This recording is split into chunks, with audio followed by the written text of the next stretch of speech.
Here's a brief but annoying message to let you know that you could have first heard this episode 9 months ago if you were a subscriber to our Iron Filing Society Patreon offering. For the price of a pint and a St Clement's each month, you can get up to 4 episodes a week, 9 months before the rest of the world gets them.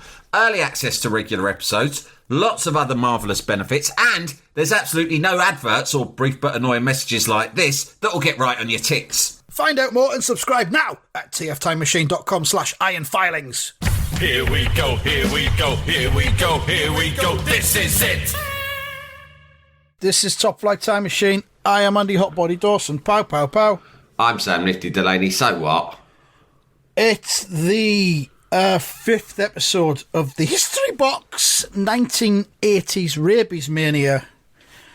And I think it's probably about time that we started looking at the video of the Rabies public information films. Yeah. That we set out to look at the beginning of all of this, really. But there's so much context required when it comes to rabies. You've got to lay the foundations with rabies. Yeah. You can't just wade into it. One thing I always say is you've got to treat rabies with respect. Yeah. If you respect rabies, it'll respect you back. I think that was one of the government lines that they used in their information films that we're about to see. Yeah. I think it might have been probably turned out to be ineffective. Respect rabies, and rabies will respect you back. This has been a government information film financed by the Queen's, Her Majesty's Department of Rabies and Rabies Prevention. When it comes to rabies, don't be flippant. Quite right.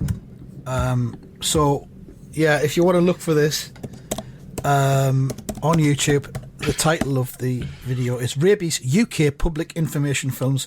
It's 4 minutes and 2 seconds long, and it's a compilation of rabies films from the 70s and 80s telling us to fucking take rabies fucking rabies seriously.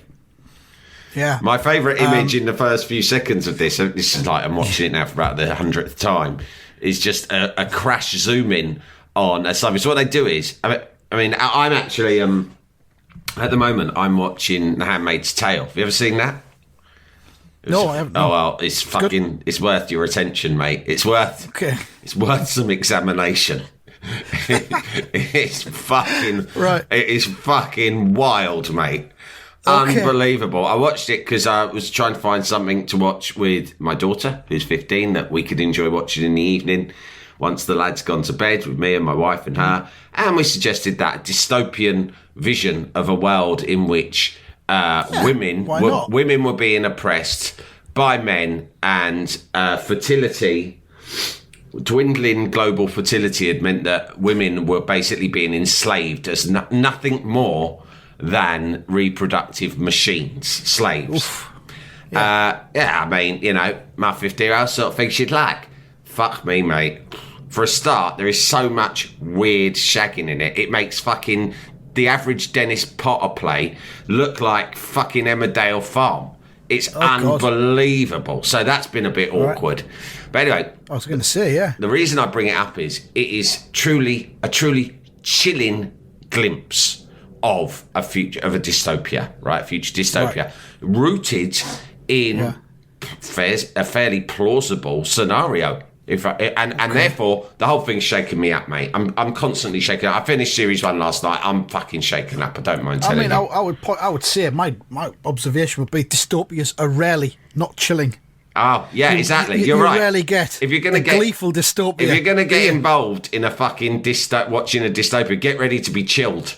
Right, because I don't mean chilled in the way that the rappers say it, like relaxed, right? Mm-hmm. Don't mean it like that. I mean, I feel the opposite of relaxed. I feel on red alert, mate. Oh, Jesus Christ. No, but this one's particularly chilling. And anyway, the reason I'm talking about dystopias and how chilling they are is that this, now, having watched A Handmaid's Tale, and obviously I know it's fucking old and it was the fashionable TV show to talk about 5 years ago, so don't get in touch. We don't all have to watch things at the same time. I'll probably watch Happy Valley in about fucking 8 years. How about that? I was just going to say that. You should. The last episode was fucking phenomenal. I often watch things long after they've passed. I don't like to be watching it at the same time as everyone else, because I don't know, it just makes me feel part of a herd. I'll go, in my own sweet time, I will go and watch it. I've said before, there's stuff that's been really lauded by, let's say, Twitter users. Yeah. And it's been drama series, and then they get to the final episode, and the final episode's always a massive letdown. Everyone's like, "Oh, fuck this! That's a terrible ending. Why couldn't they give it a proper ending?" Exactly. So and then I think, well, I didn't invest. Yeah. when Silly you did, cunts, so you I can wasted cross that your one off. time. I was fucking finishing my tapestry project while you were all doing that. Quite right. Right? Yeah, but with Happy Valley, that wasn't the case. The ending was phenomenal. If you want dystopias, then look no further than this free Rabies UK public information films, because all of them, or most of them, are set the way that whoever made these films, whoever was commissioned by the government to do it, probably Norman Tebbit rang them up and said, "We need you to put the willies up the British public about this rabies situation." "No problem at all, Mr. Tebbit. Now, let's talk budget," right? Because the idea we've got is put them inside a future dystopia, if you will, where all animals are dangerous, even sweet ones like pussycats, right? They've got this crash zoom in this film, and it just says cat show, a handwritten sign, cat show. My first question is, what is a cat show? You don't often see cat shows advertised anyway. But this looks like a nice country lane with a local cat show advertised, but a big sticker across the middle of it saying, "Cancelled!" Oh, this is in the second one, isn't it? Cat Show? Oh, yeah, actually it is. 1 minute 20. Sorry, I scrolled forward. Yeah. But That's all right. But we don't have to go through it chronologically. no, but cat show cancelled. They're basically saying to you, is this the sort of world you want to live in? Is this the sort of world where you want cat shows to be cancelled? Because I tell you this, if you keep going abroad and trying to smuggle back foreign animals, then this is what's going to happen. There'll be no cat shows left in your local village. And where will that leave us? Cat shows that you didn't even know existed in the first place. I've actually been to a cat Fictional show. cat shows. And I have told you about this, but it was a long time ago, so you'll have forgotten. But I went to a cat show in Hungary once. Now, Hungary, they play by different rules out there. They play by the rules of the 1970s. Excellent.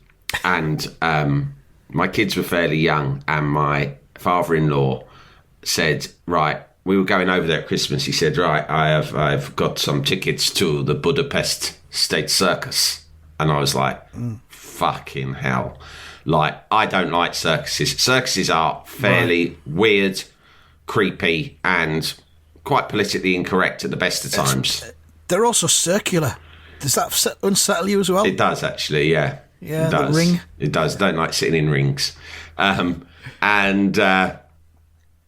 I thought, but a fucking Hungarian circus. I knew, mate. There was no. I'd like to say I was shocked. I wasn't. I knew it was going to be fucking super weird, and I was fucking right.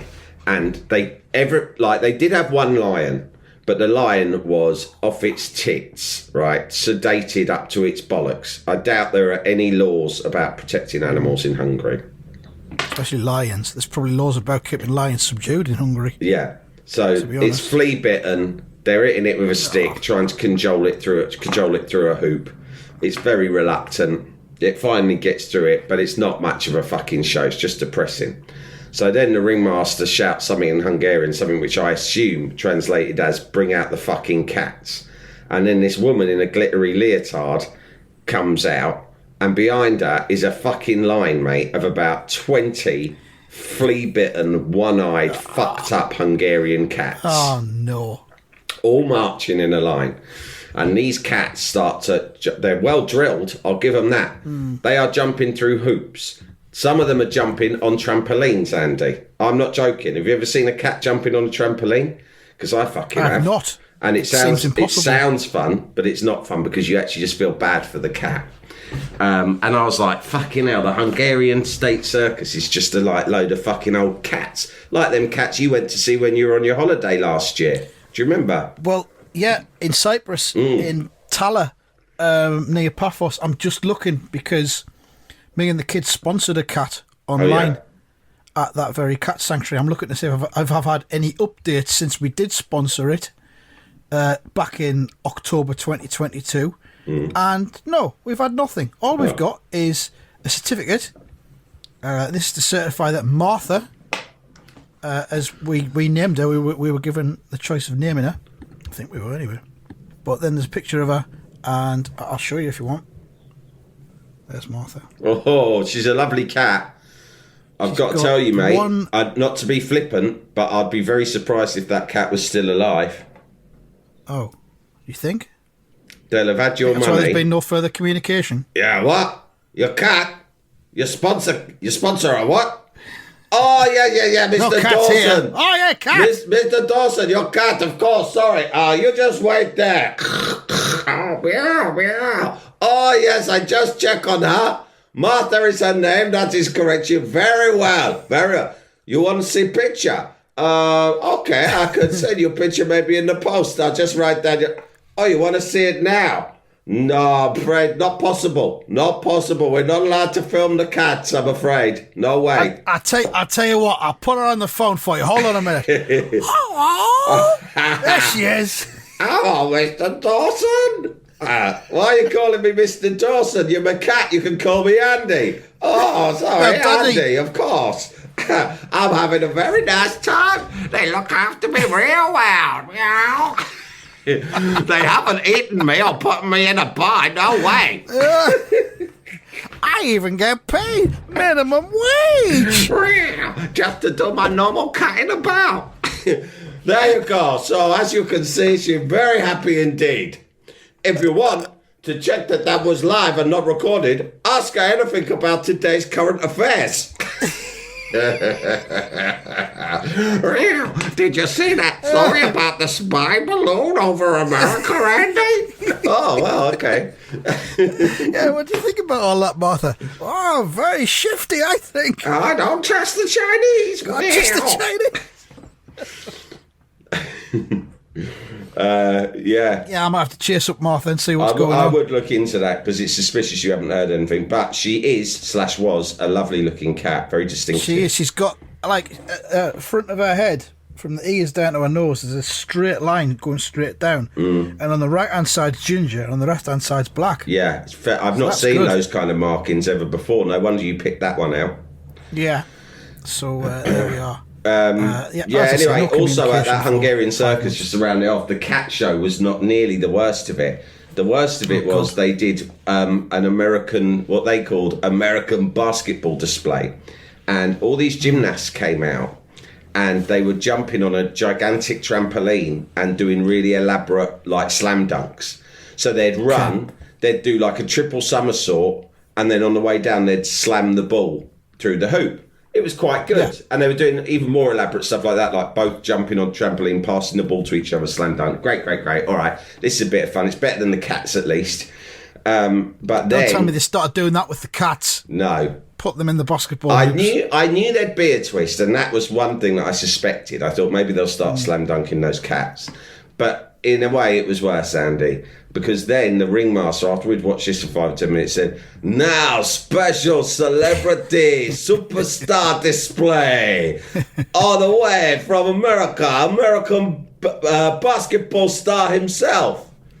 Now, do you remember the heats that they used to have on TFI Friday? And Chris Evans would have these guys who were like, they were wearing the heads, like gigantic papier-mâché heads, representing the members of U2. Do you remember that?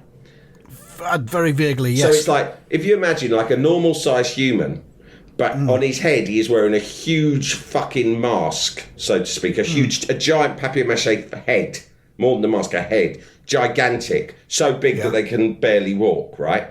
Picture that. Geezer walks out, right? White body, wearing a vest, that really threadbare basketball vest that says something like USA Superstar on it, right? and he is wearing a gigantic head, black, brown skinned, right? Massive red, like big rubbery lips, right? Not unlike my lips, right? But if you can imagine every toxic trope that would ever be used in a racist caricature of a black man, right? It was all there. It was all encompassed in this gigantic head.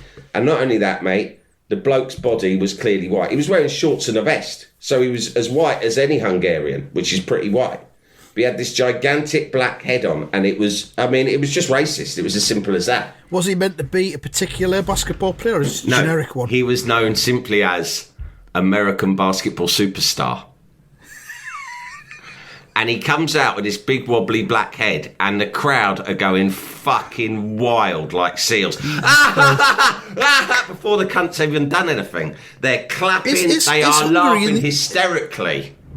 Is Hungary in the EU? Yeah, it is. It is. Jesus. But this is a few years ago. It's got even worse since then. I mean, it's a racist place, man. And I'm not saying everyone's racist. My grandfather certainly isn't. And he's the one who's like, not my grandfather, my father-in-law. I think of him like my granddad. Sometimes I call him granddad. I don't know. I do actually call him granddad because that's what my kids call him. Because he's the kid's granddad, yeah, of course. All right, grandpa. Jalapeño. Jalapeño. But, he's Jewish, and there's a lot of fucking anti-Semitism there as well. So, it's a toxic atmosphere. But, yeah, I fucking spotted it at the time because they're laughing their heads off this bloke. And he comes out and he picks up the basketball and then he jumps off the fucking trampoline and slam dunks it. But, of course, it's very difficult because his head, the head practically falls off his body so you can fucking see the white geezer underneath it, Because it's toppling off. Yeah. I was like, first the cats and now this. Kids, we're fucking going. And all I can say is... ever. Grandpa, is that I'm fucking glad that I didn't pay for these tickets and you did. Yeah. That's the only thing making me feel slightly better is that I didn't shell out for this shit show. I'm surprised you left early because as a journalist, I thought you would have stuck around to see exactly what happened. Do you know what I was, mate? I was chilled. Chilled. I was chilled. I was chilled to my very core. It was a dystopian circus. It was a glimpse. It was, that's what they should have called it, the dystopian circus. Oh, fucking hell. Cat show cancelled. Any observations from that? Or shall we go back to the very beginning again? And the lady with the bag. Yeah, this is really funny. I mean, this is some cat smuggling, and the message begins. The underlying message. It's not overt. The first thing you see is an aeroplane arriving at an airport, and the airline, it's Lufthansa, which of course is the German airline, and that immediately sows the seeds of foreignness being a bit wrong, as I think. Which is the real gist of all British of this. Airways, or whatever other ones we had back in the 70s, whatever it was. Did we have any airlines in the 70s? I don't know if we did. It was probably all British Airways, but and then there's a lady. She's coming at the arrivals, but we then get an occasional cutaway to some children somewhere else. I would say probably Africa, because they are brown-skinned children. I'm not making assumptions, not trying to be racist or anything, but we see them writhing around on beds. Listen to this. It's quite powerful. It is quite powerful. Did you hear that noise? No. The noise that accompanies the bits where we see the writhing children. Oh! That's awful. So we're getting the woman arriving in Britain and the children close to death, and the woman looks at a poster and it says smuggling pets could bring rabies into Britain. And I think we've looked at this poster possibly earlier on in the deep dive, and all we see next to those words is a human skull. It seems to be a tenuous connection, but it's just saying to you, rabies equals skeletons, which is shorthand for death. Yeah, no one wants that. So you're gonna rabies equals death. So she's got a big, what you would call like a shopping bag. Yeah, like people used to carry around when they used to buy all their shopping from different shops. From first, I'll go to the butcher's, then I'll go to the baker's. Oh, yeah. And do you put it all in your shopping bag. I mean, I know you love the Asdas, right? But you know, like how recently you said how, you know, everyone really, men of our age, dream of living in a small town in Yorkshire. which is so true. It's absolutely true. Yeah. Right. When you think about living in that small town in Yorkshire, which I do too, I actually think of myself as going from shop to shop to do my groceries. With your shopping bag. I do. Or maybe a trolley. I do think of that, mate. Yeah, maybe a trolley. I love that, because that small town in Yorkshire, I don't think it would have an Asda's or any large supermarket. I think it would be a number of quality independents. You know what? It would probably have one on the outskirts On of the town. outskirts, when you need to do a big It shop. would be like a 10-minute drive. Oh, yeah. Probably use it. Yeah, I'd use it. I'd use it for the big shops, but I'd also enjoy. I'd enjoy topping up. Do you know what I mean? Yeah, you'd go to the fishmongers, wouldn't you, for a nice bit of fish It's funny about fish in the middle of town. fishmongery, mate, because so it's a bit of a tangent, but it is animal related, and therefore it's tangential to rabies. But I took the dog for a lovely walk yesterday on Sunday with the wife. Right. And we decided to change the scenery. The dog's still new to the area. We thought we'll take it to a different part of Barnes, right? And we ended up taking it near to the posh houses, right? Of which there are a number, but we were near one of the sections of very posh houses, yeah? And my wife said, let's go this way. And I said, I can't go down that road with the dog. She went, why not? I said, that's pretty much the poshest road there is. I've never walked down it. She said, you've never walked down that road in all of these years we've lived here? I said, no, it's too posh. That a road like You're that. not allowed to go down it. I don't feel comfortable on it. Let's just leave it at that. No one's told me I can't walk down it. But part of me feels, and I know this is wrong and imposter syndrome, I feel that I'm not worthy to set foot in this road. It's a lovely quiet road, Andy. The houses are gorgeous, and some of them have large gates, right? That almost shield you with security cameras. And I thought, I'll walk down there. It might make the residents nervous. They'll think we don't know him. He's a stranger. He looks a bit scruffy. What's he doing in our road? And I don't want to get shot by one of their private security people, you know? Team. And my wife said, don't be silly. Don't be silly. It's fine. We'll walk down it. You can look at the houses. They're quite nice. Have a little look at the houses. So we walked down and I go, look at that. They've all got these big gates with the buzzers. And she went, I dare you to fucking buzz on one. And I said, well, what would I say? And she said, sort of thing they'd imagine you're going to say is, hello, missus, do you want to buy any fish? Who is it? It's me, it's Sam. I've got some fish. You're going to come out and buy Fishy some Sam. fish. Fish cake. Come out here. I've got some fish if you want. Very well. Here, look, it's a lovely fish. And I just pull a fish out of my pocket. Here you go. Hey, Mark, it's local fish. It's fish this morning. Your husband up yet, is he? Well, there you go. You can surprise him, make him a nice bit of fish for breakfast. Do it with some eggs. It's got butter on it. Oh, yeah, that's just normal. That shows it's British. You can take that off if you don't want it and then cook it. Yeah, you can cook it or give it to the dogs. Here. Peels off. Here. There seems to have been a bite taken out of it. Yeah, that's probably just another fish what bit it in the sea. That shows it's dead fresh, see? Go on. Go on, have a nice fish. No, go away. I don't want fish. I think you're being a bit unfriendly, to be honest with you, missus. I only knock him round a nice bit of fish. Fine, if you don't want it, I'll go sell it to your neighbour instead. Go away. Here. But while I'm here, do you want any apples? I've got some apples. Well, I ain't got them on me, but I can nip round the corner and get you a lovely apple if you want. I don't want apples. Go away. Suit yourself. I'll have the apples myself. You can put them in a pie for your old man. He'd like that. And then a van drove past a fella selling fish and apples. Fish and apples. Yeah. Nothing else. Sometimes they pull up at the lights and wind the window down. Hello, mate. Here, you want to buy some fish and apples? I've got them in the back. I just finished the job and they're left over, so I'm flogging them half price. No? It's nice fish. It ain't moody. It's proper fish. I'll take a couple of apples off you. No, you got to buy both. You've got to buy fish them and together. apples. Package deal. So that you didn't No, press the buzzer. We did walk down, and I looked at the houses like a wide-eyed Victorian scamp, and I was delighted by them. But I did not ring on the doorbell. It was just a fantasy that I was going to offer fish and apples to the posh women inside.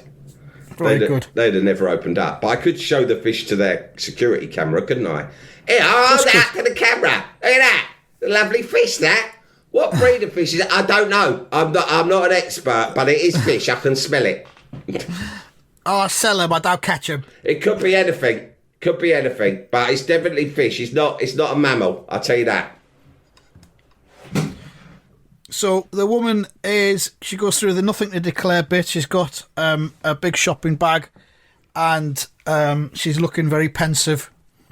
And then a uniformed man comes over and invites her to come across to the side. Can I have a word with you over here, please, madam? There's a cat in your bag. Yes. No. Is this your baggage? The outcome of a sentimental purchase. The outcome of a sentimental impulse could mean sentence of death. That sentence of death. Behind. So he's opened the bag and there's a fucking cat sat there staring up at him. Hello. Bonjour. Is this cat from abroad? No. All right. Hello, cat. Bonjour. Well, it fucking sounds foreign to me. It's British. It just speaks French. Are you my new papa? This is a French cat, and you are banged to rights, love. A sentimental purchase. We talked about this before, and you dug up the stats, and the truth is, and this is the weird bit, is that we thought, well, all this information that was going into like fucking rabies awareness in the 80s, it must have been a big deal. And then it turned out there was no fucking cases of rabies, right? There've been like 20 or something in 60 years. Yeah, so then they go, well, so the government might say, yeah, well, that's because we put all these campaigns about. Yeah. Right? But they're saying the result of a sentimental purchase. How many people were going on their holidays and sentimentally, who buys a fucking live cat on holiday? I'll stop you there. I got it wrong. It says sentimental impulse, not purchase. But still, it's still the same thing. It's an acquisition, isn't it? For a start, they're being a bit sexist. They're going, you know what women are like? They're sentimental. They're out on their holidays. They see a cat, they can't resist sticking it in their hand luggage and bringing it home. No, they fucking don't. Even massive cat lovers wouldn't do that because they'd know it would be cruel, rabies or no rabies, right? Yeah. So he opens the bag, he sees the cat, and the look on his face is just, like when a headmaster gives you the glare. Like, tut, tut, tut. It's like that. Tut, and tut. she looks... someone like you, a manner that is beyond description. What? Hang on, what's he just said? Leave behind. And for you, or someone like you, death in a manner that is beyond description. Oh my God. That's what you get. You get death in a manner that is beyond description, and then it cuts back to the African children again. You could suffer the same fate as these poor unfortunates from the third world if you bring a cat back into Britain. Do you think I think they were writing this script, and they were like, right, you need to really scare people. I need you to describe how horrible the death will be. Just really go for it. Use all your writing abilities. They're both going, I got you, don't worry. And he sat there for ages thinking, right, they've given me the green light to really go the full William Shakespeare here.